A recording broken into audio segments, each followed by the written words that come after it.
I want you to take a moment and think about the concept of safety. For your entire life, you have been taught that safety is a number on a screen. You have been taught that safety is a balance in a bank account, insured by the government, protected by the system. You wake up, you check your app, you see the digits, and you feel safe.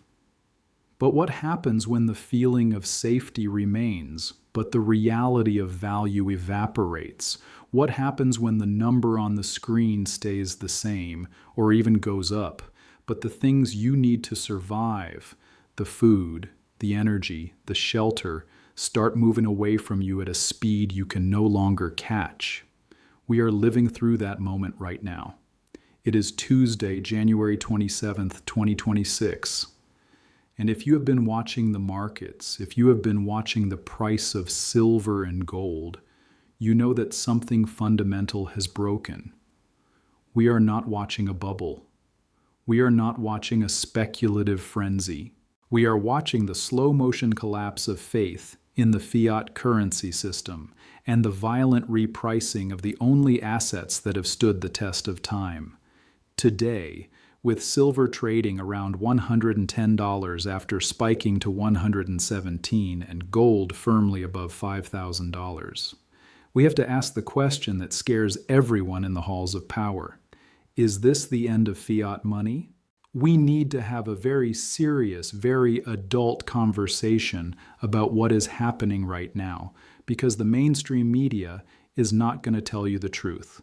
They will tell you it is a mania. They will tell you it is a squeeze. They will tell you to take your profits and run back to the safety of the dollar. But they are missing the forest for the trees. To understand why silver is exploding, you have to look beyond the price tag. You have to look at the plumbing of the financial system. You have to look at the fact that central banks around the world are sitting on massive unrealized losses. You have to look at the fact that the bond market, the bedrock of the global economy, has become a danger zone. When the foundation cracks, the smart money doesn't wait for the building to fall. They run for the exits. And right now, the exit door is made of silver. Let's dissect the price action we saw over the last 24 hours, because it tells a story that you won't hear on CNBC. Silver didn't just drift up, it violently repriced. It touched $117 an ounce before settling back near $110. In a normal market, a move of that magnitude would be followed by a massive crash. It would be followed by everyone rushing to sell. And indeed, if you read the comments, if you listen to the chatter online, you hear a lot of retail investors saying they are selling. They are saying, I'm out, I made my money, I'm paying off the mortgage. And that is fine, that is rational for an individual. But here is the mystery. Here is the anomaly that should keep you awake at night. If everyone you know is selling, why is the price still going up? Markets are a mechanism of supply and demand. If the public is selling their stacks, supply should be flooding the market, and the price should be crashing, but it's not. It is absorbing that selling pressure and asking for more. This tells us something critical. It tells us that the buyer on the other side of this trade is not another retail investor. It is not your neighbor. It is not a day trader on Robinhood. The buyer absorbing this massive amount of physical metal is a whale. We are talking about deep pockets. We are talking about sovereign wealth funds. We are talking about central banks. We are talking about industrial giants who see the supply cliff coming and are panic buying strategic reserves. We are witnessing a transfer of wealth from the weak hands of the retail public, who are enticed by the high nominal price, into the strong hands of the institutional class, who understand that the price is irrelevant because the currency is dying. This disconnect between the paper price and the physical reality has never been wider. While the spot price on your screen shows $110, the reality on the street is chaotic. I want to talk about what is happening in the physical market because this is where the rubber meets the road. We are seeing premiums in overseas markets, particularly in Asia, that are trading at $14 or $15 above the spot price. In a functioning global market, that shouldn't happen. Arbitrageurs should buy in the West and sell in the East to close that gap. But they aren't. Why? Because they can't get the metal. The logistics are broken, the inventory is thin, the metal is stuck. When you see a $14 spread between markets, it is smoke under the door. It tells you that the building is on fire, even if you can't see the flames yet. It tells you that physical scarcity is real, and it is biting. Dealers across the country are reporting stress levels we haven't seen since the peaks of 2020 or 2011, and perhaps even worse. We are hearing about delays in shipping. We are hearing about items being out of stock. We are hearing about pre-sales, where you pay now and maybe get your metal in 2 months. This is a dangerous game. When you buy a pre-sale in a hyper-volatile market, you are essentially giving an unsecured loan to a dealer. If the price spikes to $200 and the dealer can't source the metal, they default. You get your depreciating dollars back and the metal is gone. This is why possession is 9/10 of the law. If you don't hold it, you don't own it. And this brings me to a crucial warning for everyone watching this. Do not try to trade physical silver like it is a stock. Do not try to day trade your stack. The spread, the difference between what you pay to buy and what a dealer pays you to sell, is widening. In a volatile market, dealers have to protect themselves. They might sell to you at 120, but only buy back at 100. That $20 gap is a killer. You can be right about the direction of the market and still lose money because of the friction. Physical silver is not a trading vehicle. It is insurance. You don't trade your fire insurance policy every time the weather changes. You hold it until the house burns down or until you move. Treat your stack with the same respect. Now let's zoom out and look at the macro picture. Why is this happening now? Why January 2026? It's because the narrative of soft landing and transitory inflation has finally collapsed under the weight of reality. The central banks of the world are technically insolvent. If you marked their balance sheets to market, if you looked at the value of the bonds they hold versus the liabilities they have massive holes in their accounts. They are operating with negative equity. In the corporate world, that is bankruptcy. In the central banking world, it is called a deferred asset.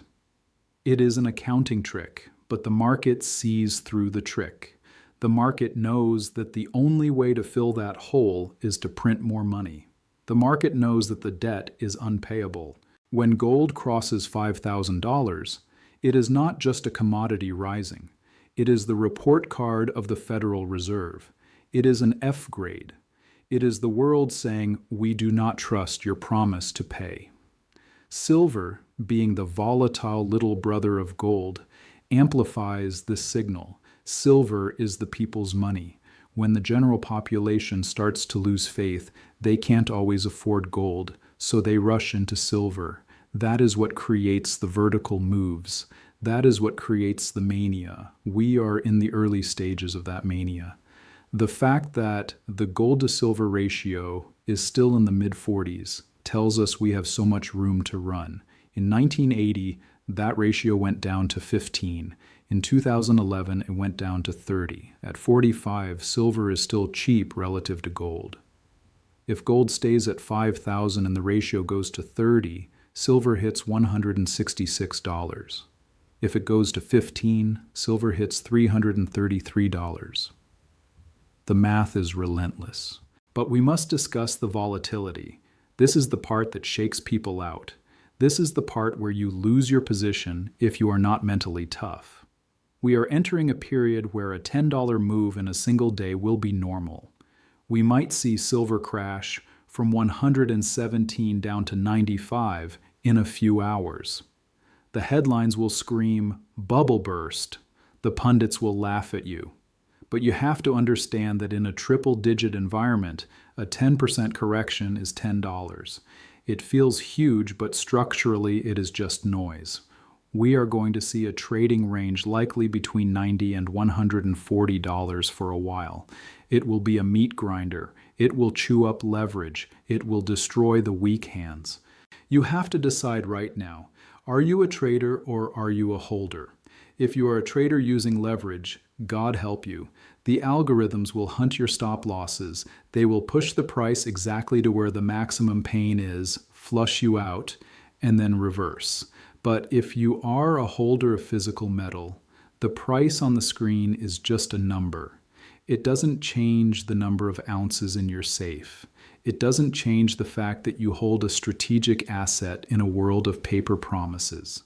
The title of this video asks, is this the end of fiat money? We need to define what the end looks like. It is not going to be a Hollywood movie where everyone wakes up tomorrow and the dollar is zero and we are trading bullets for bread. That is fantasy. The end of fiat money is a process, not an event. It is a slow, grinding destruction of the middle class. It is the cost of living rising faster than wages for a decade. It is the realization that you have to work twice as hard to buy half as much. It is the Argentinization of the economy. In that environment, the dollar still exists. You still use it to pay taxes. You still use it to buy groceries, but you don't save in it. You treat it like a hot potato. You get paid and you immediately convert it into something real. Real estate, stocks, food, gold, silver. That is the transition we are in. We are moving from a world where money was a store of value to a world where money is just a medium of exchange, and a poor one at that. In this new world, silver is not just an investment, it is a life raft. It is a battery that stores your labor. When you work for a week and you get paid in dollars, that labor is leaking away through inflation. When you take those dollars and buy silver, you are locking that labor in a battery that will hold its charge for 30 years. That is why we stack, not to get rich, but to keep from getting poor. Let's talk about the registered inventory at the COMEX. This is the metal that is available for delivery. Since 2020, this inventory has plummeted by nearly 70%. Think about that. 70% of the buffer is gone. We are operating on fumes. At the same time, the lease rates for silver are rising. This means it costs money to borrow silver. In a market with plenty of supply, lease rates should be zero or negative. When lease rates rise, it means there is a scramble for physical metal behind the scenes. The banks are tight, the refiners are tight, the industrial users are tight. This physical tightness creates a floor under the price. Sure, the paper traders can smash the price down to $90 on a Sunday night. But try to buy physical metal at $90. You won't find it. The premiums will expand and the real price will stay high. This decoupling is the death knell of the paper manipulation. Eventually, the paper market becomes irrelevant because it ceases to be a delivery mechanism and becomes just a betting parlor. When that happens, true price discovery moves to the physical market, and that is when we see the super spike. I want to address the fear of government intervention. I see the comments. They will confiscate it. They will tax it. They will ban it. These are valid fears. History shows that desperate governments do desperate things. But think about the logistics. Confiscating silver is not like confiscating gold in 1933. Silver is bulky. It is industrial. It is everywhere. It is in your phone, your car, your solar panels. Banning silver ownership would destroy the economy. What is more likely is financial repression, high taxes on capital gains, windfall profit taxes, difficulty in using cash to buy. This is why privacy is key. This is why you don't brag about your stack. This is why you build relationships with local dealers. But more importantly, even if they tax it, having silver that is taxed is better than holding dollars that are hyperinflating. If the dollar loses 50% of its value and silver doubles to compensate even with a tax, you have preserved more purchasing power than the guy who just held cash. Don't let the fear of a hypothetical government action stop you from protecting yourself from the guaranteed mathematical destruction of the currency. We are also seeing a shift in the psychology of the masses. For years, silver was ignored. Now it is starting to trend. But we are not at the peak of the mania yet. The peak of the mania is when your taxi driver, your barber, and your grandmother are all panic buying. We are at the stage where the smart money is positioning and the early majority is waking up. The late majority has not arrived yet. When they do, that is when we go from $100 to $200 or $300. That is the blow off top. We are not there yet. This means you still have time, but the window is closing. The volatility we are seeing, the 7% up days, the 5% down days, this is the engine revving. It is the sound of liquidity drying up. When liquidity dries up, price moves become jerky and violent. It is like an air pocket in a pipe. You turn on the faucet and nothing comes out. Then suddenly a blast of water hits you. That is the silver market right now. You have to be prepared for the blasts. You have to have the stomach for it.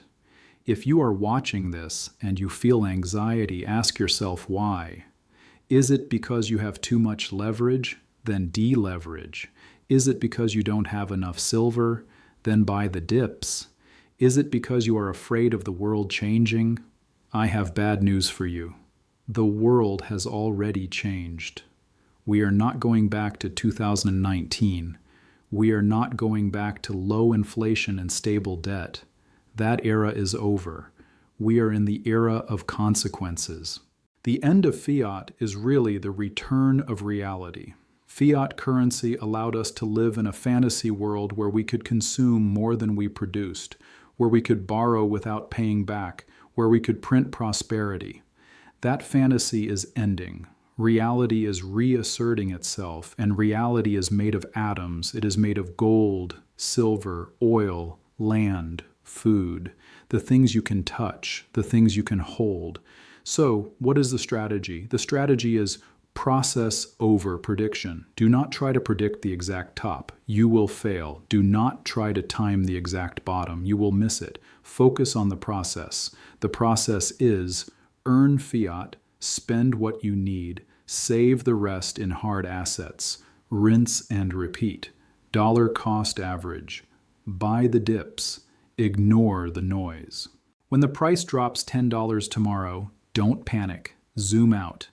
Look at the monthly chart. Look at the yearly chart. The trend is up.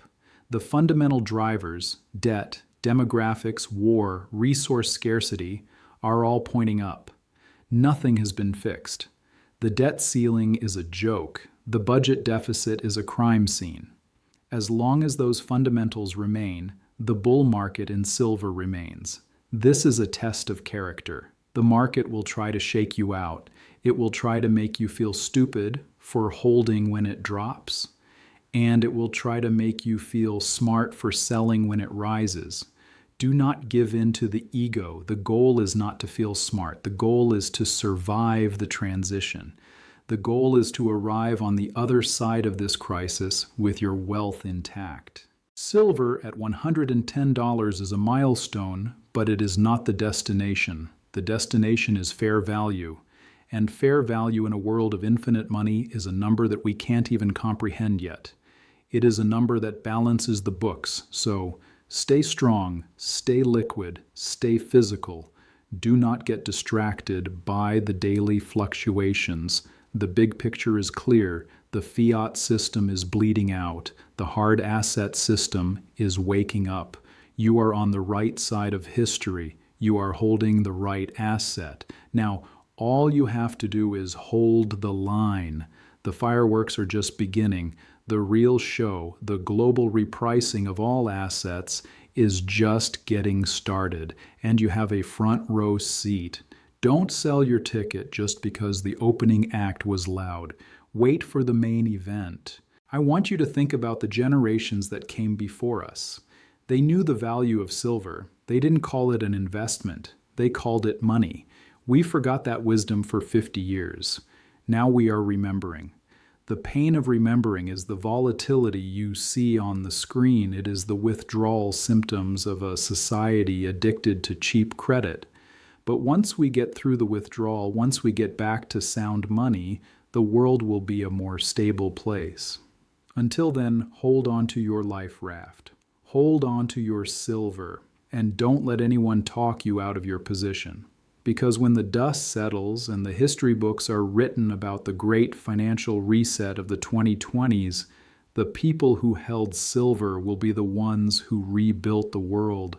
This is your John A.G. signing off from the eye of the storm. Stay safe out there.